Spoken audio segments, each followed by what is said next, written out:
الرحیم۔ ابتدا ہے رب جلیل کے بابرکت نام سے جو دلوں کے حال خوب جانتا ہے۔ دیکھتی آنکھوں سنتے کانوں کو میرا سلام۔ آج ہم جھیل سیف الملوک کی سیر کریں گے اور کچھ معلومات حاصل کریں گے۔ اس جھیل کا نظارہ بہت دلکش اور خوبصورت ہے۔ یہ اونچے اونچے برف پوش پہاڑوں میں واقع ایک قدرتی جھیل ہے۔ یہ ضلع مانسہرہ خیبر پختونخوا کے شمال مشرق کا علاقہ ہے۔ اسے پاکستان کی بلند ترین جھیل کا اعزاز بھی حاصل ہے۔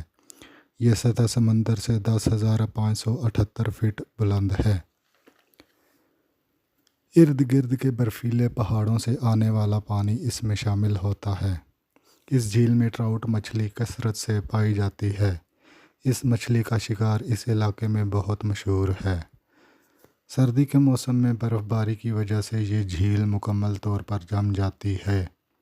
سیاح جون سے دسمبر تک اس طرف کا رخ کرتے ہیں، جس وجہ سے یہاں بہت رش ہو جاتا ہے۔ دن کا موسم بہت اچھا ہوتا ہے اور رات کے وقت درجہ حرارت 4 ڈگری تک گر جاتا ہے۔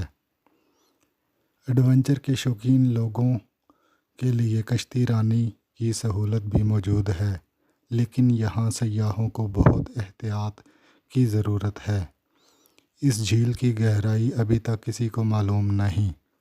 دوسرا، یہاں پر گھڑ سواری کی سہولت بھی موجود ہے، جو کہ اس علاقے کے لوگوں کا روزگار بھی ہے۔ 14ویں رات میں یہاں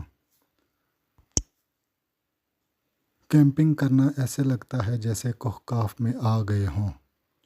اس جھیل کے ساتھ کچھ جنوں پریوں کی داستانیں بھی منسلک ہیں۔ سب سے مشہور داستان شہزادہ سیف الملوک اور بدیع الجمال پری کی کہانی ہے۔ اب یہ حقیقت ہے یا محض افسانہ، یہ اللہ بہتر جانتا ہے۔ شہزادہ سیف الملوک مصر کے بادشاہ کا بیٹا تھا۔ کچھ لوگوں کا کہنا ہے کہ وہ دہلی کے بادشاہ کا بیٹا تھا۔ شہزادے نے رات کو خواب میں پری کو دیکھا۔ یہ خواب اسے مسلسل 7 راتوں تک آتا رہا، جس پر شہزادے نے اپنے خواب کی تعبیر معلوم کرنے کے لیے اس وقت کے نجومی اور خواب کی تعبیر بتانے والوں سے رابطہ کیا، مگر کسی کے پاس خاطر خواہ جواب نہ تھا۔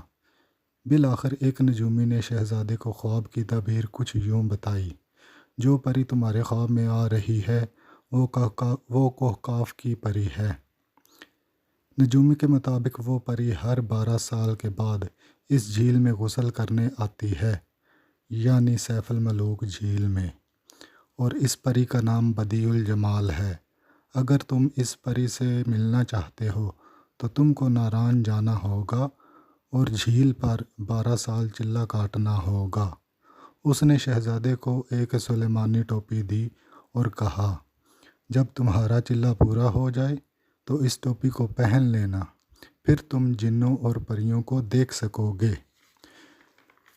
پھر شہزادے نے اپنا سفر شروع کیا۔ کچھ عرصے تک سفر کرنے کے بعد وہ ناران پہنچ گیا اور ایک غار میں چلہ کاٹنے لگا۔ وقت گزرتا گیا حتیٰ کہ 12 سال پورے ہو گئے تو ایک رات شہزادے کو پریوں کے پروں کی پھڑ پھڑاہٹ سنائی دی۔